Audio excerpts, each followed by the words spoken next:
السلام علیکم، پاک جی بی ٹی وی کے ساتھ میں ہوں ابرار حسین استوری۔ ناظرین، آرمی چیف کی تعیناتی کے حوالے سے افواہیں بالآخر دم توڑ گئی اور وفاقی حکومت نے وزیر اعظم پاکستان نے آرمی چیف کی تعیناتی کے لیے سمری صدر مملکت کو بھجوا دی ہے اور پاکستان کے نئے آرمی چیف حافظ سید عاصم منیر شاہ ہوں گے۔ اس حوالے سے سمری صدر مملکت کو بھجوائی گئی ہے اور آج جب کابینہ کا اجلاس ہوا وزیر اعظم کی زیر صدارت، وہاں پر منظوری کے بعد وزیر اطلاعات مریم اورنگزیب نے ٹویٹ کے ذریعے اس حوالے سے میڈیا کو آگاہ کیا، اور جبکہ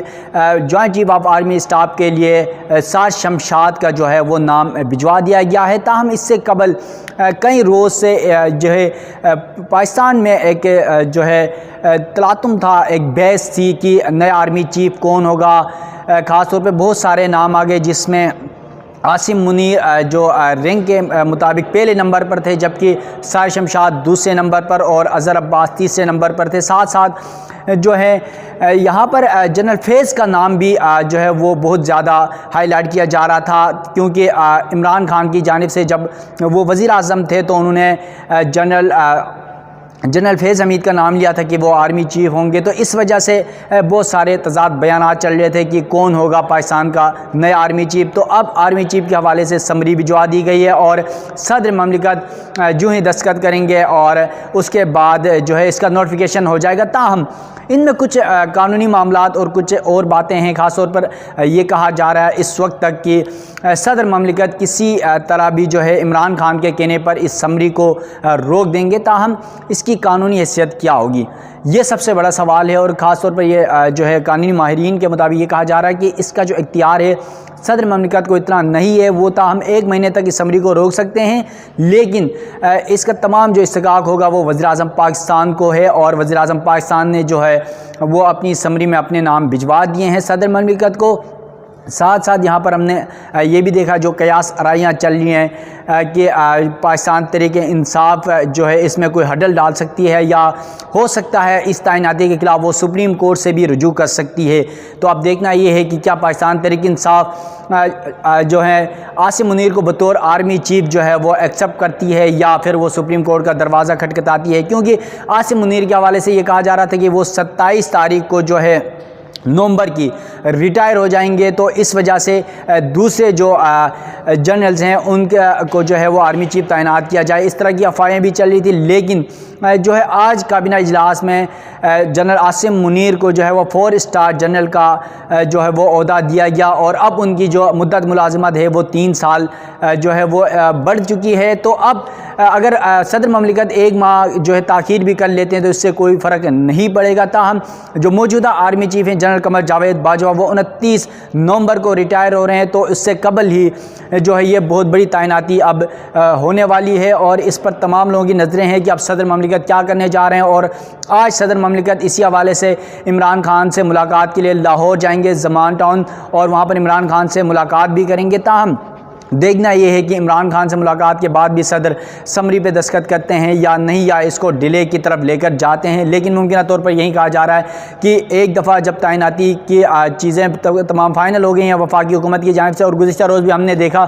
کہ پی ٹی ایم کی جماعتیں ہیں موجودہ حکومت میں، خاص طور پر مسلم لیگ نون، پاکستان پیپلز پارٹی، جمعیت علماء اسلام ہے، یہ تمام سیاسی جماعتیں پی ٹی ایم کی 11 جماعتیں ہیں، ان کا وہاں پر عشائیہ ہوا، ان کا اجلاس ہوا، اس میں تمام معاملات پر خاص طور پر آصف زرداری، مولانا فضل الرحمان اور شہباز شریف کے درمیان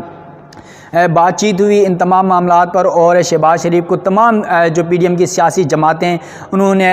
فری ہینڈ دے دیا تھا کہ وہ آرمی چیف جس کو تعینات کرنا چاہیں، کیونکہ وزیر اعظم کا استحقاق ہے وزیر اعظم خود کرے۔ تو اس تمام افواہوں کے بعد آج صبح ہی وہ 9:30 بجے کابینہ کا اجلاس شروع ہوا، اور اجلاس کے فوراً بعد سمری بھجوائی گئی، اور مریم اورنگزیب نے ٹویٹ کے ذریعے آگاہ کیا۔ اس کے ساتھ ناظرین آپ کو یہ بھی بتا دوں کہ اب جب آرمی چیف وہ حافظ سید عاصم منیر شاہ وہ بننے جا رہے ہیں، تو ان کا کیریئر کیسا تھا، کیا کرتے رہے اور وہ کس کس پوسٹ پر رہے ہیں اور ان کی کیا خدمات رہی پاک فوج کے اندر، اور ساتھ ساتھ جو سار شمشاد ہیں جنہیں چیف آف جوائنٹ جو ہے اسٹاف لگایا گیا ہے، اس کی بھی سمری جو ہے صدر مملکت کو جا چکی ہے۔ تو ان تمام معاملات پر اب دیکھتے ہیں کہ ان کی کیا ہوتا ہے، لیکن اس سے قبل کہ ان دونوں افسران کے بارے میں جو نئے ایک آرمی چیف اور چیف آف اسٹاف کے بارے میں ان کے کیریئر کی تمام تفصیلات سے بھی آپ کو آگاہ کریں گے، اور اس کے لیے میں نے ایک اسپیشل رپورٹ بنائی ہے، اس کو ملاحظہ کیجیے گا۔ جنرل عاصم منیر کو نیا آرمی چیف اور جنرل سار شمشاد کو chairman joint chief of staff لگانے کا فیصلہ۔ وزیر اعظم شہباز شریف کے زیر صدارت ہونے والے وفاقی کابینہ کے اجلاس نے لیفٹیننٹ جنرل عاصم کو پاک فوج کا نیا سپہ سالار تعینات کرنے کی منظوری دی ہے۔ لیفٹیننٹ جنرل عاصم منیر کو آرمی چیف تعینات کرنے کی سمری وفاقی حکومت نے منظوری کے لیے صدر مملکت ڈاکٹر عارف علوی کو بھجوا دی ہے۔ پاک فوج کے نامزد سپہ سالار جنرل عاصم منیر کی پیشہ ورانہ زندگی پر ایک نظر ڈالتے ہیں۔ جنرل عاصم منیر پہلے آرمی چیف ہوں گے جو ملٹری انٹیلیجنس اور ISI میں رہ چکے ہیں۔ General Asim Munir Mangla training school سے پاس آؤٹ ہوئے اور انہوں نے فوج میں فرنٹیئر فورس ریجمنٹ میں کمیشن حاصل کیا۔ انہوں نے موجودہ army chief general Qamar Javed Bajwa کے ماتحت بریگیڈیئر کے طور پر فورس کمانڈر نادرن ایریا یعنی گلگت بلتستان میں فوج کی کمان سنبھالی۔ انہیں 2017 میں DG ملٹری انٹیلیجنس مقرر کیا گیا اور اکتوبر 2018 میں ISI کا سربراہ بنا دیا گیا، تاہم وہ مختصر عرصے کے لیے اس عہدے پر فائز رہے۔ ISI کی سربراہی کے بعد لیفٹیننٹ جنرل عاصم منیر کو کور کمانڈر گوجرانوالا تعینات کیا گیا اور 2 سال بعد وہ GHQ میں کوارٹر ماسٹر جنرل کے عہدے پر تعینات ہوئے اور ابھی بھی اسی عہدے پر کام کر رہے ہیں۔ لیفٹیننٹ جنرل عاصم منیر پہلے آرمی چیف ہوں گے جو ملٹری انٹیلیجنس اور ISI میں رہ چکے ہیں، جبکہ جنرل عاصم منیر پہلے آرمی چیف ہیں جو اعزازی شمشیر یافتہ ہیں۔ بطور لیفٹیننٹ کرنل مدینہ منورہ میں تعیناتی کے دوران عاصم منیر نے قرآن حفظ کیا، اسی لیے انہیں حافظ قرآن بھی کہا جاتا ہے۔ نامزد chairman joint chief of staff lieutenant general سار شمشاد کے کیریئر پر بھی ایک نظر ڈالتے ہیں۔ حکومت نے لیفٹیننٹ جنرل سار شمشاد مرزا کو چیئرمین جوائنٹ چیفز لگانے کا فیصلہ کیا ہے۔ Chairman joint chief of staff committee lieutenant general سار شمشاد مرزا کا تعلق سندھ ریجمنٹ سے ہے۔ وہ سابق army chief general retire Raheel Sharif کے دور میں ڈائریکٹر جنرل ملٹری آپریشن رہے ہیں۔ لیفٹیننٹ جنرل سار شمشاد مرزا نے شمالی وزیرستان میں دہشت گردوں کے خلاف آپریشنز کی نگرانی کی اور وہ انٹرا افغان مذاکرات کرنے والے کوآرڈینیشن گروپ میں شامل تھے۔ لیفٹیننٹ جنرل سار شمشاد مرزا گلگت بلتستان اصلاحات کمیٹی کے بھی رکن رہے اور بطور لیفٹیننٹ جنرل سار Shamshad Mirza chief of general staff کے عہدے پر تعینات رہے۔ سار شمشاد اس وقت پاک فوج کی 10th کور راولپنڈی کے کور کمانڈر ہیں۔ ناظرین، آپ نے اسپیشل رپورٹ جو میں نے بنائی تھی وہ آپ نے دیکھ لی، اور ساتھ ساتھ آپ کو یہ بھی بتا دوں کہ جو عاصم منیر ہیں نئے آرمی چیف، ان کی جو خدمات ہیں یقیناً پہلی بار ایسا ہوا ہے کہ جو پہلے اور دوسرے نمبر پر جو لیفٹیننٹ جنرل سے انہیں آرمی چیف اور چیف آف اسٹاف لگایا گیا ہے۔ پاکستان کی تاریخ میں اس سے پہلے کبھی ایسا نہیں ہوتا، کیونکہ پہلے ماضی میں یہی ہوتا رہا ہے کہ جو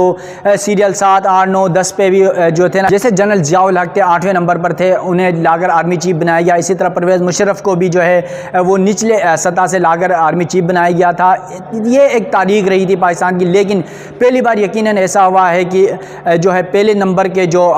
لیفٹیننٹ جنرل جو عہدے کے حوالے سے سینیارٹی کے حوالے سے پہلے نمبر پر تھے جنرل عاصم منیر، انہیں آرمی چیف لگانے کے لیے سمری بھجوائی گئی ہے، اور ساتھ ساتھ دوسرے نمبر پر جو سر شمشاد تھے انہیں چیف آف اسٹاف لگانے کے لیے جو ہے وہ سمری بھجوائی گئی ہے۔ یقیناً یہ بہت بڑا اچھا اقدام ہے کہ سینیارٹی کی بنیاد پر ہونا چاہیے اور ساتھ ساتھ میرٹ کا بھی خیال رکھا جاتا ہے۔ ان تمام چیزوں کو پرکھا گیا ہے اور اب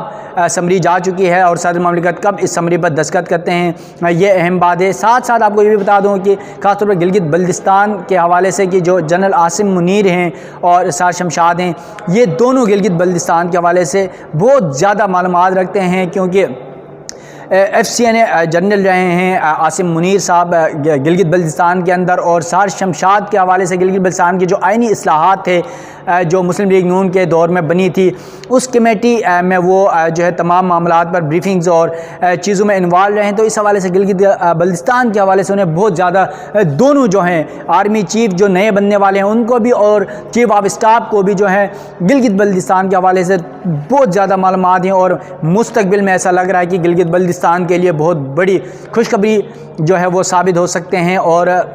خاص طور پہ جو آئینی اور بنیادی حقوق کے معاملات ہیں اس پہ کچھ پیش رفت بھی ہو سکتا ہے۔ تو اب دیکھنا یہ ہے کہ صدر مملکت کیا اس سمری پر دستخط کرتے ہیں یا وہ پھر عمران خان کے ساتھ مل کر کیا پلان ترتیب دیتے ہیں، یہ سب تو وقت آنے پر پتہ چلے گا۔ لیکن کہا یہی جا رہا ہے ہمارے ذرائع کے مطابق کہ صدر مملکت جو ہے اب جبکہ آرمی چیف کے لیے جو سمری بھجوائی گئی ہے اس پر وہ آج اور کل کے اندر ہی دستخط کر دیں گے، لیکن دیکھنا یہ ہے کہ وہ کب کرتے ہیں۔ اپنے میزبان ابراہیم حسین استوری کو دیجیے گا اجازت، اللہ حافظ۔